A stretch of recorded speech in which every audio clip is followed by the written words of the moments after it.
because I felt like an imposter my whole life. I was always in boardrooms, like you said, when you're meeting with executives, usually they're like white, middle-aged men that have a lot of gray hair. So I always felt like very like an imposter syndrome.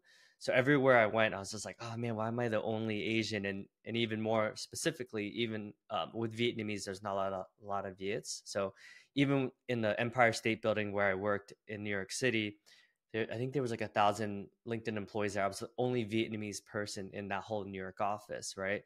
So I always felt like a minority.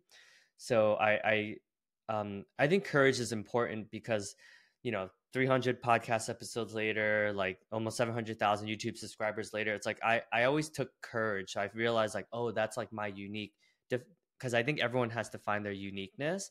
But I was always willing to like take action, have the courage, despite like being the only, there's not a lot of Vietnamese like podcasters out there, not a lot of.